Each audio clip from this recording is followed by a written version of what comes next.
नमस्कार साथियों, आप सभी का हमारे YouTube चैनल पर बहुत बहुत स्वागत है। BSTC यहाँ पर सेकंड शिफ्ट का पेपर है वो हम हल करने वाले हैं। सो बिना टाइम वेस्ट किए चलिए हम इस क्लास को स्टार्ट करते हैं। पहला सवाल आपके आया था कि निम्न में से कौन सा एक धात्विक खनिज है। धात्विक खनिज वाला आपके सवाल आया तो ऑप्शन नंबर यहाँ पे डी करने का था, मैग्नीज। मैग्नीज आपके एक धात्विक खनिज है। बढ़ते अगले सवाल की ओर। अगला सवाल है कि जनगणना 2011 के अनुसार राजस्थान के किस जिले में जनसंख्या घनत्व न्यूनतम है। न्यूनतम आपके पूछा तो न्यूनतम आपके यहाँ पर जैसलमेर हो जाएगा। ये सवाल मैंने बहुत बार कराया है। अगर सर्वाधिक का पूछता तो आपके जयपुर हो जाता है। अगला सवाल आपकी स्क्रीन पर है, लूनी नदी का उद्गम स्थल है। तो लूनी नदी का उद्गम स्थल आपके नाहकपाड़ अजमेर से हो जाएगा। यानी जिन साथियों ने ऑप्शन नंबर सी किया उन सभी का राइट हो जाएगा। अगला सवाल आपकी स्क्रीन पर है, यहाँ पर 1857 की क्रांति के दौरान बिथोड़ा का युद्ध कब हुआ था। यह सवाल मैंने 2 या 3 दिन पहले ही कराया था कि बिथोड़ा का युद्ध है वो कब हुआ था। तो इसका आंसर ऑप्शन नंबर ए हो जाएगा, आपके 8 सितंबर 1857 में हुआ था। बढ़ते अगले सवाल की ओर। निम्न में से कौन सा राज्य मानवाधिकार आयोग का कार्य नहीं है। बिल्कुल इस सवाल का आंसर सभी को बताना है कि निम्न में से कौन सा राज्य मानवाधिकार आयोग का कार्य नहीं है। तो इसका आंसर आपके ऑप्शन नंबर सी हो जाएगा, मानवाधिकारों के उल्लंघन पर दंडित करना। यानी ऑप्शन नंबर सी जो साथी करके आए उन सभी का राइट हो जाएगा। अगला सवाल है, मोलेला का संबंध किस कला से है। मोलेला का संबंध आपकी मूर्ति कला से हो जाएगा और मोलेला आपके यहाँ पर टेराकोटा राजसमंद से इसका संबंध आता है। बढ़ते अगले सवाल की ओर। राजस्थान विधानसभा के कितनी बार मध्यावधि चुनाव हुए हैं। बिल्कुल इसको एक बार के लिए छोड़ सकते हैं। गौरी एक लोक नाट्य है जो किसकी कहानी पर आधारित है। बिल्कुल ये सवाल भी बहुत बार कराया आपके शिव एवं भस्मासुर। जो साथ यहाँ पर ऑप्शन नंबर डी करके आए उन सभी का राइट हो जाएगा। अगला सवाल है, राजस्थान के प्रथम राज्य निर्वाचन आयुक्त कौन थे। बिल्कुल इस सवाल का आंसर आप सभी को बताना था कि राजस्थान के प्रथम राज्य निर्वाचन आयुक्त कौन थे। तो इसका आंसर जो साथी ऑप्शन नंबर एक करके आए हैं अमर सिंह राठौड़, उन सभी का राइट हो जाएगा। अगला सवाल आपकी स्क्रीन पर है कि इनमें से कौन सा युग्म गलत है। बिल्कुल गलत आपके यहाँ पर ऑप्शन नंबर डी हो जाएगा, क्योंकि ये सवाल मैंने बहुत बार आप सभी को कराया है। कपिल मुनि आपके कोलायत बीकानेर में हो जाएगा, न कि झालावाड़ में। बढ़ते अगले सवाल की ओर। अगला सवाल है कि गुरु गोविंद गिरी के संबंध में असत्य कथन कौन सा है। तो असत्य कथन आपके यहाँ पर ऑप्शन नंबर सी हो जाएगा। वह कोटा बूंदी के अखाड़े में साधु राजगिरी के शिष्य थे। जिन साथियों ने यहाँ पर ऑप्शन नंबर सी बताया उन सभी का राइट हो जाएगा। अगला सवाल यहाँ पर आपकी स्क्रीन पर है, खादी और ग्राम उद्योग आयोग द्वारा मरुस्थलीकरण को रोकने के लिए निम्न में से किस कार्यक्रम की शुरुआत की गई। तो कार्यक्रम आपका था प्रोजेक्ट बोल्ड। यानी जो साथ यहाँ पर ऑप्शन नंबर सी डी करके आए हैं उन सभी का राइट हो जाएगा। अगला सवाल आपकी स्क्रीन, भारतीय लोक कला मंडल निम्न में से किस शहर में स्थित है। यह सवाल भी बहुत बार आप सभी को कराया, यहाँ पे आपके कठपुतली से रिलेटेड है। तो जो साथ यहाँ पर ऑप्शन नंबर ए करके आए उदयपुर, उन सभी का राइट हो जाएगा। बिल्कुल अगला सवाल आपकी स्क्रीन पर है, राजपूताना में समाज सुधार के उद्देश्य से देश हितैषी सभा की स्थापना कहाँ की गई। तो ये भी आपके कहाँ पर की गई थी, उदयपुर में की गई थी। जो साथ यहाँ पर एग्जाम में ऑप्शन में डी करके आए उन सभी का राइट हो जाएगा। अगला सवाल आपकी स्क्रीन पर, कहानड़ देव किस वंश का शासक था। बिल्कुल बहुत ही यहाँ पर सिंपल सा सवाल आया है कि कहानड़ देव किस वंश का शासक था। ये भी मैंने बहुत बार आप सभी को कराया है। ये आपके चौहान वंश का शासक था, आपके जालोर का एक प्रतापी शासक था। बढ़ते अगले सवाल की ओर। संत दादू का जन्म कहां पर हुआ। संत दादू का जन्म भी आपके अहमदाबाद गुजरात में हुआ था। तो जो साथ यहाँ पर एग्जाम में ऑप्शन नंबर सी करके आए उन सभी का राइट हो जाएगा। अगला सवाल आपकी स्क्रीन पर, राजस्थान में मावट का संबंध किससे है। मैंने बहुत बार यह सवाल कराया है। जो साथ यहाँ पर ऑप्शन नंबर डी करके आए हैं आपके पश्चिमी विक्षोभों से, उन सभी का राइट हो जाएगा। अगला सवाल है, निम्नलिखित में से कौन सा आभूषण सिर का आभूषण नहीं है। दोस्तों आप सभी को यहाँ पर ऑप्शन नंबर डी पे ध्यान देना है। आपकी गोखरू, गोखरू दोस्तों आपके यहाँ पर हाथ की कलाई का एक आभूषण आता है, या फिर आपके कान में पहनने के भी गोखरू आते हैं। तो यहाँ पर जो साथी ऑप्शन नंबर डी करके आए उन सभी का राइट हो जाएगा। अगला सवाल है, भीलवाड़ा के श्रीलाल जोशी किस कला से संबंधित है। बिल्कुल ये सवाल मैंने बहुत बार कराया है कि श्रीलाल जोशी का संबंध आपके फड़ कला से है। यानी जो साथी यहाँ पर ऑप्शन नंबर सी करके एग्जाम में आए उन सभी का राइट हो जाएगा। अगला सवाल आपकी स्क्रीन पर, राजमहल स्थित त्रिवेणी संगम निम्नलिखित में से नदी शामिल नहीं है। बिल्कुल आपके यहाँ पर राजमहल में 3 नदियों का संगम होता है, जिसमें आपके बेड़च नदी है वो शामिल नहीं है, जिसे आहेड़ नदी भी कहा जाता है। तो जो साथ यहाँ पर एग्जाम में ऑप्शन नंबर बी करके आए उन सभी का राइट हो जाएगा। अगला सवाल, अंग्रेजों से संधि करने वाली राजपूताना की आखिरी रियासत कौन सी थी। तो आखिरी रियासत आपके सिरोही थी। बिल्कुल जो साथी यहाँ पर ऑप्शन नंबर बी करके आए वो उनका राइट हो जाएगा। बढ़ते अगले सवाल की ओर। अगला सवाल है, राजपूताना की एकमात्र रियासत जहाँ उत्तराधिकारी शुल्क नहीं लगता था वो आपके कौन सी थी। जैसलमेर थी। बिल्कुल जो साथी यहाँ पर ऑप्शन नंबर बी एग्जाम में करके आया उन सभी का राइट हो जाएगा। अगला सवाल है यहाँ पे, पटेलिया बिछियो और लालर क्या है। ये आपके एक लोकगीत है। बिल्कुल क्या है, पटेलियो बिछियो और लालर आपके एक लोकगीत है। ऑप्शन नंबर डी जो साथी एग्जाम में करके आए उन सभी का राइट हो जाएगा। अगला सवाल आपकी स्क्रीन पर है, राजस्थान ग्रामीण आजीविका विकास परिषद कब स्थापित हुई। बिल्कुल इस सवाल का आंसर जो साथ यहाँ पर ऑप्शन नंबर डी का क्या है 2010 में, उन सभी का राइट हो जाएगा। बढ़ते अगले सवाल की ओर। अगला सवाल है बाबा आमटे दिव्यांग विश्वविद्यालय निम्नलिखित में से किस स्थान पर स्थापित किया गया है।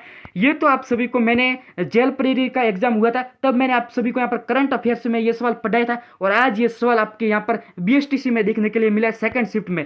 जो साथी इस सवाल का आंसर ऑप्शन नंबर डी का क्या है जयपुर, उन सभी का राइट हो जाएगा। अगला सवाल है कि राजस्थान में ग्राम सभा का गठन किया जाता है।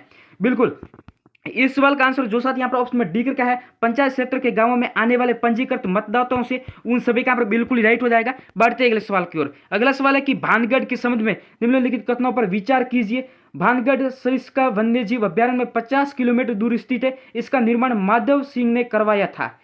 यहाँ पर मुझे लग रहा है कि इसका आंसर ऑप्शन नंबर यहाँ पे ए होगा, ए राइट है, तो ऑप्शन नंबर ए फिलहाल के लिए कर सकते हैं, बाकी आंसर किया आने के बाद पता चल जाएगा। नक्की झील के संबंध में निम्नलिखित कथनों पर विचार कीजिए और सही विकल्प को चुनिए। एक मानव निर्मित झील है। बिल्कुल इस यहाँ पर ऑप्शन नंबर ए तो राइट हो जाएगा। महात्मा गांधी की अस्थियों का कुछ हिस्सा है वो इस झील में विसर्जित किया गया। अब दोस्तों यहाँ पर ऑप्शन नंबर जो बी है ये आपको सोचने की है कि आपके महात्मा गांधी के जो अस्थियों का हिस्सा है वो तो आपके पुष्कर अजमेर झील में विसर्जित किया गया था, लेकिन कुछ यहाँ पर तथ्यों के अनुसार आपके जो नक्की झील है उसमें भी यहाँ पर विसर्जित किया गया था। तो ये आप सभी को यहाँ पर बोल्ड पर छोड़ देना है कि जो एग्जामिनर है वो इसका आंसर क्या बताता है। फिलहाल के लिए आपको यहाँ पर ऑप्शन नंबर ए कर सकते हैं इसका कि ए तो राइट है, लेकिन दूसरे पर आप सभी को यहाँ पर थोड़ी देर के लिए रोक लगानी है। जब ऑफिशियल आंसर किया जाएगी तब हमें पता चल जाएगा। फिलहाल के लिए हम आगे सवाल की ओर बढ़ते हैं। आगे लाडू प्रोत्साहन योजना के संबंध में निम्नलिखित घटनाओं पर विचार कीजिए और सही विकल्प को चुनिए। ये योजना अगस्त 2024 में लागू की जा रही है। ये योजना बालिकाओं के जन्म को बढ़ावा दे रही है।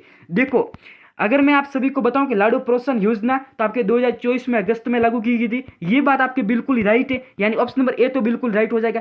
ये योजना बालिकाओं के जन्म को बढ़ावा दे रही है। अब दूसरा ऑप्शन है वो आपके क्या है कि ये जो लाडू प्रोत्साहन योजना है ये आपके शिक्षा को बढ़ावा दे रही है, लेकिन शिक्षा को बढ़ावा देंगे तो फिर हो सकता है कि जन्म से भी रिलेटेड हो जाए, इसलिए इस सवाल को भी फिलहाल के लिए छोड़ सकते हैं। वैसे जो ऑप्शन नंबर ए यहाँ पे दिया हुआ है मतलब पॉइंट ए दिया हुआ है वो तो बिल्कुल राइट है, लेकिन योजना बालिका को जन्म बढ़ावा दे रही है जो कि ये शिक्षा को बढ़ावा दे रही है, तो फिलहाल के लिए इस ऑप्शन को छोड़ सकते हैं। बढ़ते आगे की ओर। किस किसान आंदोलन के दौरान जागीरदार एवं किसानों के मध्य हुए समझौते को यहाँ पर बोल्शेविक समझौता कहा जाता है। तो ये आपका कौन सा हो जाएगा, ये आपके बेंगू हो जाएगा, बेंगू आंदोलन। बढ़ते आगे की ओर। अगला आपके गलियाकोट में किस संत की मजार है। तो गलियाकोट में तो आप सभी को पता है गलियाकोट डूंगरपुर वाला आपके संत फखरुद्दीन, यानी जो साथी यहाँ पर एग्जाम में ऑप्शन नंबर ए करके आया उन सभी का राइट हो जाएगा। अगला सवाल है कि कीर्ति स्तंभ चित्तौड़गढ़ का निर्माण किसके द्वारा किया गया। ये आपके भाई जैन व्यापारी द्वारा किया गया था। जो साथी यहाँ पर एग्जाम में ऑप्शन नंबर सी करके आए उन सभी का राइट हो जाएगा। अगला सवाल है कि राजस्थान का राज्य खेल कौन सा है। ये बहुत ही सिंपल सा सवाल आया है। राजस्थान का आपके राज्य खेल है वो आपके बास्केटबॉल हो जाएगा। जो साथी यहाँ पर ऑप्शन नंबर ए करके आए हैं उन सभी का राइट हो जाएगा। बढ़ते अगले सवाल की ओर। निम्नलिखित में से किसने मेव कृषक आंदोलन का नेतृत्व किया। ये किया था आपके यासीन खान। बिल्कुल जो साथी यहाँ पर ऑप्शन नंबर सी करके आए हैं यासीन खान, उन सभी का राइट हो जाएगा। अगला सवाल है कि राजस्थानी भाषा में काव्य रूप में उपलब्ध संतों का जीवन चरित्र क्या कहलाता है। जीवन चरित्र आपके पर्ची कहलाता है, यानी जो साथी ऑप्शन नंबर सी करके आए उन सभी का राइट हो जाएगा। अगला सवाल है आपके लच्छीराम किस लोक नाट्य से संबंधित है। बिल्कुल आप सभी को बताना है कि लच्छीराम है वो किस लोक नाट्य से संबंधित है। तो लच्छीराम आपके किससे हो जाएगा, लच्छीराम आपके कुचामनी ख्याल से हो जाएगा, यानी जो साथी यहाँ पर ऑप्शन नंबर डी करके आए हैं उन सभी का बिल्कुल राइट हो जाएगा। अगला सवाल है कि आपके काला बुध का संबंध क्या है। बिल्कुल आप सभी को बताना है कि काला बुध का संबंध क्या है। तो फिलहाल के लिए तो इस सवाल को छोड़ देते हैं। बढ़ते अगला सवाल। आपके अगला सवाल है कि गोडलिया से क्या है। गोडलिया से आपका ऑप्शन नंबर ए हो जाएगा। पशुओं के शरीर पर दाग के निशान, बिल्कुल पशुओं के शरीर पर जो दाग के निशान होते हैं उसे ही कहा जाता है। बढ़ते अगले सवाल की ओर।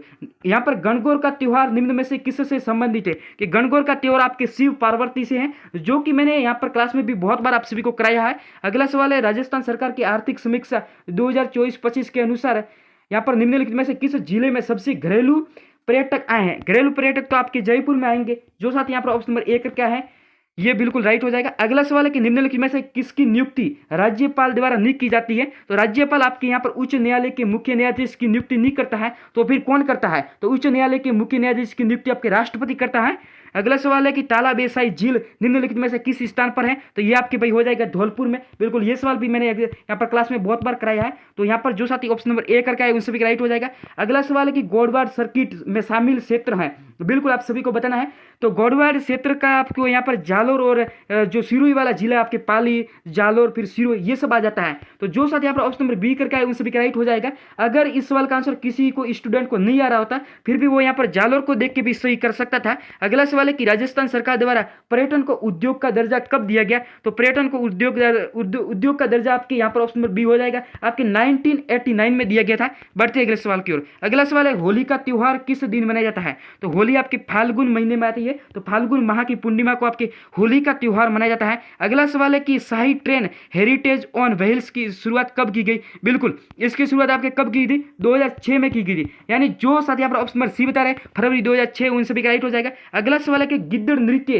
राजस्थान के किस क्षेत्र से मतलब लोक नृत्य प्रसिद्ध है, तो गिद्दड़ आपके शेखावाटी से संबंध हो जाएगा। आपके गिद्दड़, फिर चंग नृत्य, ये सब आपके कौन से क्षेत्र से आते हैं, तो ये आप सभी के शेखावाटी क्षेत्र से आते हैं। अगला सवाल है कि heritage city development and organization योजना आपके 2015 में राजस्थान के किस शहर में शामिल किया गया। अच्छा, कौन से शहर को यहाँ पर शामिल किया गया, तो आपके यहाँ पर अजमेर हो जाएगा। जो साथ यहाँ पर ऑप्शन नंबर ए करके आया उन सभी का राइट हो जाएगा। अगला सवाल है कि निम्न में से किस किले को यहाँ पर सुदर्शनगढ़ भी कहा जाता है, तो ये आपके नाहरगढ़ को कहा जाता है। यानी जो साथ यहाँ पर ऑप्शन नंबर डी करके आए उन सभी का राइट हो जाएगा। ये आज का लास्ट सवाल है। मार्च 2023 में राजस्थान के कितने रेलवे स्टेशनों को अमृत भारत स्टेशन योजना में विकसित करने हेतु चिन्हित किया गया, तो इसका आंसर तो मुझे लगता है साहित्य यहाँ पर ऑप्शन नंबर ए होना चाहिए 49। फिर यहाँ पर इन दोनों में से होने वाला है, या तो साहित्य का ऑप्शन नंबर ए होगा या फिर ऑप्शन नंबर बी। अगर देखा जाए कि इन दोनों पेपरों में से कौन सा पेपर थोड़ा सा हार्ड था, तो ये जो सेकंड शिफ्ट वाला पेपर है ये पहले शिफ्ट से थोड़ा ज़्यादा हार्ड था, एंड ये अच्छे लेवल का पेपर भी था। यहाँ पर बहुत अच्छे तरीके से यहाँ सवाल भी पूछे गए हैं। तो बाकी आप सभी का यहाँ पर एग्जाम कैसा हुआ अपनी राय कमेंट बॉक्स में जरूर देना। मैं मिलूंगा किसी नेक्स्ट क्लास में नए अपडेट के साथ। फिलहाल के लिए बाय गाइस, जय हिंद, जय भारत, वंदे मातरम।